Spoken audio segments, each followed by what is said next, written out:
Hi friends, ನಮಸ್ತೆ. Welcome to Srishti's kitchen. ಇವತ್ತಿನ ನಮ್ಮ ರೆಸಿಪಿಯಲ್ಲಿ ಕ್ಯಾರೆಟನ್ನು ಉಪಯೋಗಿಸ್ಕೊಂಡು ಸಖತ್ ಟೇಸ್ಟಿಯಾದ ಒಂದು ಸ್ವೀಟ್ ರೆಸಿಪಿನ ಹೇಗೆ ಮಾಡೋದು ಅಂತ ತೋರಿಸ್ತಾ ಇದ್ದೀನಿ. ನೋಡಿ, ಎಷ್ಟು ಸಾಫ್ಟಾಗಿ ಜಲ್ಲಿ ಜಲ್ಲಿಯಾಗಿ ಬಾಯಲ್ಲಿಟ್ಟರೆ ಬೆಣ್ಣೆ ಹಾಗೆ ಕರಗಿ ಹೋಗುತ್ತೆ ಈ ಸ್ವೀಟ್ ರೆಸಿಪಿ. ಕೇವಲ ಕ್ಯಾರೆಟ್ ಮನೆಯಲ್ಲಿದ್ದರೆ ಸಾಕು. ಇವತ್ತೇ ಟ್ರೈ ಮಾಡಿ, ತುಂಬ ಟೇಸ್ಟಿಯಾಗಿರುತ್ತೆ. ಮಕ್ಕಳ ಆರೋಗ್ಯಕ್ಕೂ ತುಂಬ ಒಳ್ಳೆಯದು. ಫ್ರೆಂಡ್ಸ್, ಈ ರೆಸಿಪಿನ ಮಾಡಲಿಕ್ಕೆ ನಾನಿಲ್ಲಿ ಒಂದು 2 ಕ್ಯಾರೆಟನ್ನು ಯೂಸ್ ಮಾಡ್ಕೊಳ್ತಾ ಇದ್ದೀನಿ. ಕ್ಯಾರೆಟು ಸಿಪ್ಪೆ ಎಲ್ಲ ತೆಗೆದು ಚೆನ್ನಾಗಿ ವಾಶ್ ಮಾಡಿ ಆನಂತರ ಇದನ್ನು ಈ ರೀತಿ ತುರಿದು ಒಂದು ಪ್ಲೇಟ್ಗೆ ಹಾಕಿಟ್ಟಿದ್ದೀನಿ. ಈಗ ತುರಿದಿರೋ ಅಂಥ ಕ್ಯಾರೆಟನ್ನು ಒಂದು ಮಿಕ್ಸಿ ಜಾರ್ಗೆ ಸೇರಿಸ್ಕೊಳ್ತಾ ಇದ್ದೀನಿ. ಮಿಕ್ಸಿ ಜಾರ್ಗೆ ಸೇರಿಸ್ಕೊಂಡು ಒಂದು ಸ್ವಲ್ಪ ನೀರನ್ನು ಹಾಕಿ ಇದನ್ನು ಮೆತ್ತಗೆ ಗ್ರೈಂಡ್ ಮಾಡ್ಕೋಬೇಕು. ಅಂದರೆ ನುಣ್ಣಗೆ ಇದನ್ನು ಗ್ರೈಂಡ್ ಮಾಡ್ಕೊಳ್ಳಿ. ಗ್ರೈಂಡ್ ಮಾಡಿಟ್ಕೊಂಡಿರೋ ಅಂಥ ಇದನ್ನು ನಾವು ಸ್ವಲ್ಪ ಈಗ ಶೋಧಿಸ್ಕೊಳ್ಳೋಣ. ಈ ರೀತಿಯಾಗಿ ಕೆಳಗಡೆ ಒಂದು ಬೌಲ್ ಇಟ್ಟು ಮೇಲೆ ಈ ರೀತಿ ಒಂದು ಜಾಲರ ಇಟ್ಟು ಅದನ್ನು ಚೆನ್ನಾಗಿ ಶೋಧಿಸ್ಕೊಳ್ಳಿ. ಈಗ ನೀರಿನ ಅಂಶ ಎಲ್ಲ ಕೆಳ ಬೀಳುತ್ತೆ. ಈ ರೀತಿಯಾಗಿ ತರಿಯಾಗಿರೋದೆಲ್ಲ ಮೇಲೇ ಉಳ್ಕೊಳ್ಳುತ್ತೆ. ಇದನ್ನು ಒಂದು ಸ್ಪೂನ್ ಸಹಾಯದಿಂದ ಪ್ರೆಸ್ ಮಾಡಿದ್ರೆ ನೀರಿನ ಅಂಶ ಎಲ್ಲ ಚೆನ್ನಾಗಿ ಕೆಳಗಡೆ ಇಳಿಯುತ್ತೆ. ಈ ರೀತಿಯಾಗಿ ಮಾಡ್ಕೊಳ್ಳಿ. ಈ ರೀತಿ ಮಾಡಿಕೊಂಡು ನಂತರ ಇದನ್ನು ವೇಸ್ಟ್ ಮಾಡ್ತೀರಾ, ಪುನಃ ಇದನ್ನು ಮಿಕ್ಸಿ ಜಾರ್ಗೆ ಸೇರಿಸ್ಕೊಳ್ಳೋಣ. ಮಿಕ್ಸಿ ಜಾರ್ಗೆ ಇದನ್ನು ಹಾಕಿ ಒಂದು ಸ್ವಲ್ಪ ನೀರನ್ನು ಸೇರಿಸ್ಕೊಂಡು ಪುನಃ 2ನೇ ಸರಿನೂ ಗ್ರೈಂಡ್ ಮಾಡ್ಕೊಳ್ಳೋಣ. ಇದು ವೇಸ್ಟ್ ಆಗ್ತೀರಾ, ಹಾಗಾಗಿ ಈಗ ಒಂದು ಸ್ವಲ್ಪ ನೀರನ್ನು ಹಾಕಿ ಇದನ್ನು ಸಹ ನಾನು ಗ್ರೈಂಡ್ ಮಾಡ್ಕೊಳ್ತಾ ಇದ್ದೀನಿ. ಈಗ ಗ್ರೈಂಡ್ ಮಾಡ್ಕೊಂಡಿರೋದನ್ನು ಪುನಃ ಇದೇ ಬಟ್ಲಿಗೆ ನಾವು ಶೋಧಿಸ್ಕೊಳ್ಳೋಣ. ಈ ರೀತಿಯಾಗಿ ಕ್ಯಾರೆಟ್ ಪೀಸಸ್ ಅನ್ನೋದು ಕೆಳಗಡೆ ಹೋಗಿರಬಾರ್ದು, ಬರೀ ನೀರಿನಂಶ ಮಾತ್ರ ಹೋಗಿರಬೇಕು ಅಲ್ವಾ, ಆಗ ತುಂಬ ಚೆನ್ನಾಗಿರುತ್ತೆ. ಈಗ ಇದನ್ನು ಸ್ಪೂನ್ ಸಹಾಯದಿಂದ ಈ ರೀತಿ ಎಲ್ಲ ಪ್ರೆಸ್ ಮಾಡ್ಕೊಳ್ತಾ ಶೋಧಿಸ್ಕೊಂಡು ಒಂದು ಬಟ್ಲಿಗೆ ಹಾಕಿಟ್ಕೊಳ್ಳೋಣ. ನಾನು ನಿಮಗೆ ತೋರಿಸ್ತೀನಿ ನೋಡಿ, ಎಲ್ಲೂ ಪೀಸಸ್ ಅನ್ನೋದು ಬಿದ್ದಿಲ್ಲ, ನೀಟಾಗಿ ಈ ರೀತಿಯಾಗಿ ಇದೆ. ಈಗ ಇದು ಒಂದು ಸ್ವಲ್ಪ ಕಾರ್ನ್ಫ್ಲೋರ್ನ ಕಲಸಿ ಇಟ್ಕೊಂಡ್ಬಿಡೋಣ ಪಕ್ಕಕ್ಕೆ. ಅದನ್ನು ನಾನು ನಿಮಗೆ ಮೊದಲೇ ತೋರಿಸ್ತಾ ಇದ್ದೀನಿ.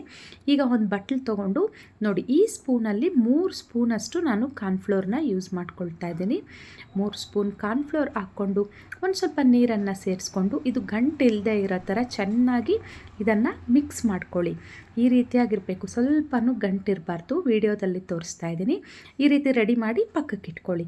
ಈಗ ಸ್ಟವ್ ಮೇಲೆ ಒಂದು ಪ್ಯಾನ್ ಇಟ್ಟಿದ್ದೀನಿ. ನಾನ್ ಸ್ಟಿಕ್ ಆದರೂ ಇಟ್ಕೋಬೋದು ಅಥವಾ ತಳ ಈ ರೀತಿ ದಪ್ಪ ಇರೋದಾದರೂ ಇಟ್ಕೊಳ್ಳಿ, ಯಾಕಂದರೆ ತಳ ಅಂಟಿದಿರ ಚೆನ್ನಾಗಿರುತ್ತೆ. ಪ್ಯಾನ್ ಇಟ್ಟು ಆನಂತರ ಈ ಕ್ಯಾರೆಟನ್ನು ಶೋಧಿಸಿಟ್ಕೊಂಡಿದ್ವಲ್ಲ, ಕ್ಯಾರೆಟ್ ನೀರನ್ನು ಇದಕ್ಕೆ ಸೇರಿಸ್ಕೊಂಡು ಒಮ್ಮೆ ಚೆನ್ನಾಗಿ ಮಿಕ್ಸ್ ಮಾಡ್ಕೊಳ್ಳಿ. ಸ್ಟವ್ ಮಧ್ಯಮ ಹುರಿಯಲ್ಲಿಟ್ಕೊಂಡು ಇದು ಒಂದು ಕುದಿ ಉಕ್ಕಿ ಬರೋವರೆಗೂ ಇದನ್ನು ಸ್ವಲ್ಪ ಕುಕ್ ಮಾಡ್ಕೋಬೇಕು. ಆನಂತರ ಈ ರೀತಿಯಾಗಿ ಒಂದು ಕುದಿ ಬಂದಮೇಲೆ ಈಗ ನಾವು ಕಲಸಿ ಇಟ್ಕೊಂಡಿದ್ವಲ್ಲ ಕಾರ್ನ್ಫ್ಲೋರ್ ನೀರು, ಅದನ್ನು ಇದಕ್ಕೆ ನಾವು ಸೇರಿಸ್ಕೋಬೇಕಾಗುತ್ತೆ. ಮೊದಲಿಗೆ ಈ ರೀತಿಯಾಗಿ ಚೆನ್ನಾಗಿ ಮಿಕ್ಸ್ ಮಾಡ್ಕೊಳ್ಳಿ. ಆನಂತರ ಇದಕ್ಕೆ ನಾವು ಕಲಸಿಟ್ಕೊಂಡಿರೋ ಅಂಥ ಕಾರ್ನ್ಫ್ಲೋರ್ ನೀರನ್ನು ಇದಕ್ಕೆ ಬೆರೆಸ್ಕೊಳ್ಳೋಣ. ಈ ರೀತಿಯಾಗಿ ಕಾರ್ನ್ಫ್ಲೋರ್ ಹಾಕೋದ್ರಿಂದ ನಮಗೆ ಗಟ್ಟಿ ಆಗಲಿಕ್ಕೆ ಬರುತ್ತೆ. ಹೆಚ್ಚಿಗೆ ಕಾರ್ನ್ಫ್ಲೋರ್ ಹಾಕಿದ್ರೂ ನಾವು ತಿನ್ನೋವಾಗ ಒಂದು ರೀತಿಯಾಗಿ ಹಿಟ್ಟು ತಿಂದಂಗೆ ಆಗುತ್ತೆ. ಹಾಗಾಗಿ ಕಾರ್ನ್ಫ್ಲೋರ್ 3 ಸ್ಪೂನ್ ಹಾಕ್ಕೊಂಡ್ರೆ ಸಾಕಾಗುತ್ತೆ. ನೋಡಿ, ಕಾರ್ನ್ಫ್ಲೋರ್ ಹಾಕಿ ಕಲಸಿದ ಮೇಲೆ ಕನ್ಸಿಸ್ಟೆನ್ಸಿನ ನೀವು ಗಮನಿಸ್ತಾ ಇರ್ಬೋದು, ಸ್ವಲ್ಪ ಗಟ್ಟಿ ಆಗಲಿಕ್ಕೆ ಶುರುವಾಗುತ್ತೆ. ಈ ಸಮಯದಲ್ಲಿ ಒಂದು 2 ಸ್ಪೂನಷ್ಟು ತುಪ್ಪವನ್ನು ಸೇರಿಸ್ಕೊಳ್ಳಿ. ತುಪ್ಪ ಒಂದೇ ಸರಿ ಹಾಕೋದಕ್ಕಿಂತ ಈ ರೀತಿಯಾಗಿ ಮಧ್ಯೆ ಮಧ್ಯೆ ಹಾಕೋದ್ರಿಂದ ತುಂಬ ಚೆನ್ನಾಗಿರುತ್ತೆ ಈ ಸ್ವೀಟ್ ರೆಸಿಪಿ. ಈಗ ಈ ರೀತಿ ಬಬಲ್ಸ್ ಬರಲಿಕ್ಕೆ ಶುರುವಾದಾಗ ಇದಕ್ಕೆ ಸಕ್ಕರೆಯನ್ನು ಸೇರಿಸ್ಕೊಳ್ಳೋಣ. ನಾನಿಲ್ಲಿ ಈ ಕಪ್ಪಲ್ಲಿ 1 ಕಪ್ಪಷ್ಟು ಸಕ್ಕರೆಯನ್ನು ಹಾಕ್ಕೊಳ್ತಾ ಇದ್ದೀನಿ. ಅಂದರೆ ಸುಮಾರು ಒಂದು 200 ಗ್ರಾಮ್ ಇಡಿಸುತ್ತೆ ಈ ಕಪ್ಪು. ಅಂದರೆ ಒಂದು 1/4 kgಗಿಂತ ಇನ್ನೂ ಕಡಿಮೆ ಇದೆ. 200 ಗ್ರಾಮಷ್ಟು ಸಕ್ಕರೆಯನ್ನು ಸೇರಿಸ್ಕೊಂಡು ಇದನ್ನು ಸ್ವಲ್ಪ ಚೆನ್ನಾಗಿ ಮಿಕ್ಸ್ ಮಾಡ್ಕೊಳ್ಳೋಣ. ಈ ರೀತಿಯಾಗಿ ಸಕ್ಕರೆಯನ್ನು ಹಾಕಿ ಅದು ಸ್ವಲ್ಪ ಕರಗೋವರೆಗೂ ಚೆನ್ನಾಗಿ ಮಿಕ್ಸ್ ಮಾಡ್ಕೊಳ್ತಾ ಇರಬೇಕು. ಇದನ್ನು ನಾವು ತಿರುಗಿಸ್ಕೊಳ್ತಾನೆ ಇರಬೇಕು, ಯಾಕಂದರೆ ಕಾರ್ನ್ಫ್ಲೋರ್ ಹಾಕಿದ್ದೀವಲ್ಲ, ಹಾಗಾಗಿ. ಈಗ ಮಧ್ಯದಲ್ಲಿ ಇನ್ನೊಂದು ಸ್ಪೂನಷ್ಟು ತುಪ್ಪವನ್ನು ಸೇರಿಸ್ಕೊಂಡು ಸ್ಟವ್ ಕಡಿಮೆ ಹುರಿಯಲ್ಲಿಟ್ಕೊಂಡು ಇದನ್ನು ಸ್ವಲ್ಪ ಚೆನ್ನಾಗಿ ಕಲಿಸ್ಕೊಳ್ತಾ ಇರಬೇಕು. ಈ ರೀತಿ ತಿರುಗಿಸ್ಕೊಳ್ಳೋದ್ರಿಂದ ಎಲ್ಲೂ ಗಂಟಾಗೋದಾಗಲಿ ತಳ ಅಂಟೋದಾಗಲಿ ಏನೂ ಇರಲ್ಲ. ಕನ್ಸಿಸ್ಟೆನ್ಸಿನ ನೀವು ಗಮನಿಸ್ತಾ ಇರ್ಬೋದು, ಅದು ಒಳ್ಳೆ ಗಟ್ಟಿ ಆಗಲಿಕ್ಕೆ ಶುರುವಾಗ್ತಾ ಇದೆ. ಈಗ ನೋಡಿ, ಈ ರೀತಿಯಾಗಿ ದೊಡ್ಡ ದೊಡ್ಡ ಬಬಲ್ಸ್ ಬರಲಿಕ್ಕೆ ಶುರುವಾಗುತ್ತೆ. ಈಗ ಈ ಹಂತದಲ್ಲಿ ಒಂದು ಸ್ವಲ್ಪ ಏಲಕ್ಕಿ ಪುಡಿನ ಸೇರಿಸ್ಕೊಳ್ಳಿ. ಹಾಗೆಯೇ ಕೊನೆಯದಾಗಿ 1 ಸ್ಪೂನಷ್ಟು ತುಪ್ಪವನ್ನು ಹಾಕ್ಕೊಂಡು ಇದನ್ನೆಲ್ಲ ಸ್ವಲ್ಪ ಚೆನ್ನಾಗಿ ಮಿಕ್ಸ್ ಮಾಡ್ಕೊಳ್ತಾ ಇರಬೇಕು. ಈಗ ನಿಮಗೆ ನಾನು ಸೌಟಲ್ಲಿ ತೋರಿಸ್ತೀನಿ ನೋಡಿ, ಜಲ್ಲಿ ಜಲ್ಲಿಯಾಗಿ ಕನ್ಸಿಸ್ಟೆನ್ಸಿ ಯಾವ ರೀತಿ ಬಂದಿದೆ ಅಂದ್ಬಿಟ್ಟು. ಈ ಹದಕ್ಕೆ ಬಂದಿರಬೇಕು. ನಾನ್ ಸ್ಟಿಕ್ ಪ್ಯಾನ್ ಆದರೆ ಒಂದು ಚೂರು ತಳ ಅಂಟೋದಿಲ್ಲ. ನಾನಿಲ್ಲಿ ಸ್ಟೀಲ್ ಪ್ಯಾನಲ್ಲೇ ಮಾಡ್ಕೊಂಡಿದ್ದೀನಿ.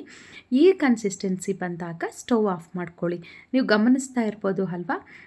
ಈ ಕನ್ಸಿಸ್ಟೆನ್ಸಿ ಆಗಿ ಬಂದಮೇಲೆ ಸ್ಟವ್ ಆಫ್ ಮಾಡಿಕೊಂಡು ಈಗ ಒಂದು ಪ್ಲೇಟ್ಗೆ ತುಪ್ಪವನ್ನು ಸವರ್ಕೊಳ್ತಾ ಇದ್ದೀನಿ. ಕೇಕ್ ಪ್ಯಾನ್ ಇದ್ದರೆ ಕೇಕ್ ಪ್ಯಾನ್ಗೂ ಹಾಕ್ಬೋದು. ಇದು ಕಡಿಮೆ ಕ್ವಾಂಟಿಟಿ ಆಗಿದ್ದಕ್ಕೆ ನಾನಿಲ್ಲಿ ಪ್ಲೇಟ್ಗೆ ತೆಗೆದುಕೊಳ್ತಾ ಇದ್ದೀನಿ.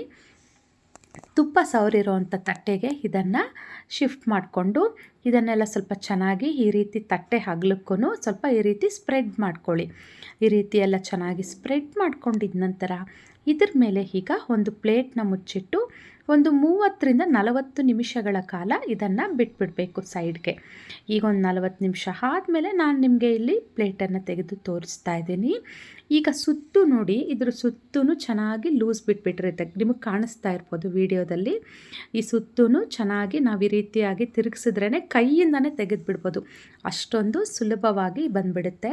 ಈಗ ಒಂದು ಪ್ಲೇಟ್ನ ಮೇಲೆ ಇಟ್ಟು ಈ ರೀತಿಯಾಗಿ ರಿವರ್ಸ್ ಮಾಡಿದ್ರೆ ಈಸಿಯಾಗಿ ಪ್ಲೇಟ್ಗೆ ಅದು ಬಂದುಬಿಡುತ್ತೆ. ಈ ಸ್ವೀಟ್ ರೆಸಿಪಿ ನೋಡಿ, ನಾನು ನಿಮಗೆ ಪ್ಲೇಟ್ ತೆಗೆದು ತೋರಿಸ್ತಾ ಇದ್ದೀನಿ. ಎಷ್ಟು ಕಲರ್ಫುಲ್ ಆಗಿದೆ ನೋಡಿ, ಕೈಯಿಂದ ಮುಟ್ಟಿದ್ರೆ ಜಾರು ಹೋಗ್ತಾ ಇದೆ, ಹಾಗೆಯೇ ಜೆಲ್ಲಿ ಜೆಲ್ಲಿಯಾಗಿದೆ. ನೀವೇ ಗಮನಿಸ್ತಾ ಇರ್ಬೋದು, ವಿಡಿಯೋದಲ್ಲಿ ತೋರಿಸ್ತಾ ಇದ್ದೀನಿ. ಕೈಯಿಂದ ಮುಟ್ಲಿಕ್ಕೇ ಒಳ್ಳೆ ಬೆಣ್ಣೆ ಥರ ಇದೆ, ಆ ರೀತಿಯಾಗಿದೆ. ಈಗ ಇದನ್ನು ಪೀಸಸ್ ಆಗಿ ಕಟ್ ಮಾಡ್ಕೊಳ್ಳೋಣ. ಪೀಸಸ್ ಆಗಿ ಕಟ್ ಮಾಡ್ಕೊಳ್ಳೋದು ಸಹ ತುಂಬ ಈಸಿನೇ. ಚಾಕುಗೆ ಒಂದು ಸ್ವಲ್ಪ ತುಪ್ಪವನ್ನು ಸವರ್ಕೊಂಡು ಕಟ್ ಮಾಡಿಕೊಂಡ್ರೆ ಅದು ಅಂಟ್ಕೊಳ್ದಿರ ಇರುತ್ತೆ. ನಿಮಗೆ ಯಾವ ಶೇಪ್ ಬೇಕೋ, ಯಾವ ಸೈಜ್ ಬೇಕೋ ಆ ಸೈಜಲ್ಲಿ ಕಟ್ ಮಾಡ್ಕೊಳ್ಳಿ. ನಾನು ಹೇಳಿದಾಗೆ ಮಕ್ಕಳೇನಾದರೂ ಸ್ವೀಟ್ ಕೇಳಿದಾಗ ಸಡನ್ನಾಗಿ ಇದಕ್ಕೆ ನಾವು ಯೂಸ್ ಮಾಡಿರೋ ಇಂಗ್ರೀಡಿಯೆಂಟ್ಸು ಏನೂ ಇಲ್ಲ, ತುಂಬ ಕಡಿಮೆ ಪದಾರ್ಥಗಳು, ಕ್ಯಾರೆಟು, ಸಕ್ಕರೆ, ತುಪ್ಪ ಮತ್ತು ಕಾರ್ನ್ಫ್ಲೋರ್, ಈ 4 ಪದಾರ್ಥಗಳನ್ನು ಉಪಯೋಗಿಸ್ಕೊಂಡು ಮಾಡಿರೋವಂಥ ಸ್ವೀಟ್ ರೆಸಿಪಿ ಇದು. ನೋಡಿ ಎಷ್ಟು ಜಲ್ಲಿ ಜಲ್ಲಿ ಆಗಿದೆ, ನೋಡಲಿಕ್ಕೂ ಸಹ ತುಂಬ ಚೆನ್ನಾಗಿದೆ, ಮುಟ್ಲಿಕ್ಕೂ ಸಹ ಒಳ್ಳೆ ಬೆಣ್ಣೆಯನ್ನು ಮುಟ್ಟಿದಾಗೆ ಆಗ್ತಾಯಿದೆ, ಹಾಗೆ ತಿನ್ನಲಿಕ್ಕೂ ಸಹ ತುಂಬ ರುಚಿಯಾಗಿರುತ್ತೆ. ನೀವು ಸಹ ಒಮ್ಮೆ ಟ್ರೈ ಮಾಡಿ, ಮಕ್ಕಳಂತೂ ತುಂಬ ಖುಷಿಯಿಂದ ತಿಂತಾರೆ ಈ ಸ್ವೀಟ್ ರೆಸಿಪಿನ. ನಾನು ಮಾಡಿದ್ದ ಈ ರೆಸಿಪಿ ನಿಮಗಿಷ್ಟ ಆಗಿದ್ದಲ್ಲಿ ಲೈಕ್ ಮಾಡಿ, ಶೇರ್ ಮಾಡಿ, ಹಾಗೆ ಸಬ್ಸ್ಕ್ರೈಬ್ ಮಾಡಿ. ಯಾರೆಲ್ಲ ಫಸ್ಟ್ ಟೈಮ್ ನನ್ನ ಚಾನಲ್ ನೋಡಿದ್ದೀರಾ ಸಬ್ಸ್ಕ್ರೈಬ್ ಆಗೋದು ಮಾತ್ರ ಮರಿಬೇಡಿ.